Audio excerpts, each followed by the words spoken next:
ខ្ញុំមកគ្មានការភ្ញាក់ផ្អើលសំបីតែបន្តិចនៅពេលដែលឃើញជនជាតិសៀមជាច្រើនចូលមកបញ្ចេញមតិនៅក្នុងវីដេអូប្រវត្តិសាស្ត្ររបស់ខ្ញុំពីព្រោះថាគេចង់ឲ្យខ្មែរយើងបែកបាក់ហើយនឹងចង់ឲ្យខ្មែរយើងស្អប់ខឹងបារាំងអ្នកដែលខឹងស្អប់បារាំងគឺជនជាតិសៀមព្រោះថាដល់សពថ្ងៃនេះគេក្តៅក្រហាយខ្លាំងណាស់ដោយសារតែបារាំងនឹងហើយទៅគេបាត់បង់ប្រាសាទនិងទឹកដីមកឲ្យប្រទេសខ្មែរយើងផ្ទុយទៅវិញអ្វីដែលធ្វើឲ្យខ្ញុំកាន់តែភ្ញាក់ផ្អើលនោះគឺជនជាតិខ្មែរគ្នាឯងមួយចំនួនតូចដែលចូលមកបញ្ចេញមតិនៅក្នុងវីដេអូប្រវត្តិសាស្ត្ររបស់ខ្ញុំបែបលក្ខណៈញុះញង់បញ្ឆេះកំហឹងឲ្យចងគំនុំកាលពីសម័យអាណានិគមបារាំងថៃបារាំងបានខុបកើតគ្នាហើយបានដឹងថាទ្រព្យសម្បត្តិរបស់ខ្មែរបរិបូរទៅដល់មានតម្លៃ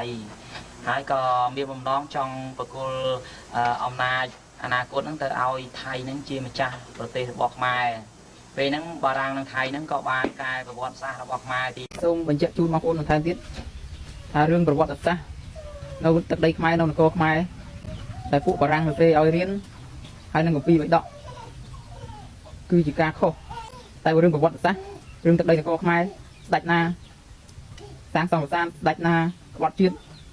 គឺវាទៅសេកែកន្លែងទាំងអស់ខុសទាំងអស់ខុសទាំងស្រុងខ្ញុំសូមអះអាងថាខុសទាំងស្រុងสถานทูตฝรั่งเศสโหมันมึงอย่าเสือกอีฝรั่งเศสมึงอย่าเสือกดินแดนคะแนนเมื่อก่อนเป็นของประเทศสยามพวกกูกระปันให้มึงขนาดนั้นแล้วพระเจ้าอยู่หัวรัชกาลที่5พวกกูเนี่ยรักษาเขตแคว้นดินแดนไม่ปาดให้ใครเหลือแค่นี้โดนปาดไปตั้งประมาณ700,000 กว่าตารางกิโลเมตรพวกกูเหลืออยู่เหลือกินเหลือให้ลูกหลานได้อยู่กินที่นี่500,000 กว่าตารางกิโลเมตรมึงจะให้คะแนนเนี่ยมาปาดเอาของกูไม่ได้แม้แต่ตารางนิ้วเดียวก็ไม่ได้เข้าใจไหมอีฝรั่งเศสอย่าเสือก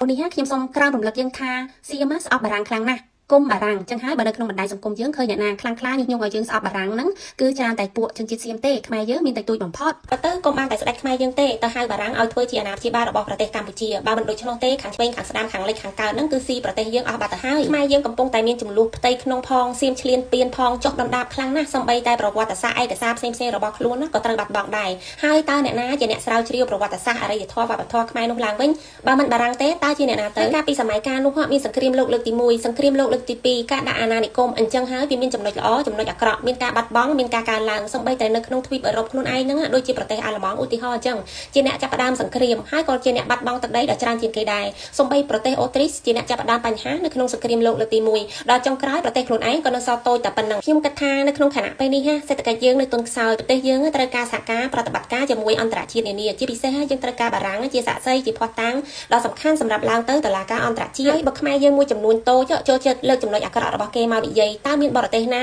ខ្មែរណាដែលគេមានទឹកចិត្តនឹងចង់ជួយយើងឲ្យបានច្រើនជាងមុនទៅដូច្នេះហើយសូមខ្មែរយើងគិតឡើងវិញ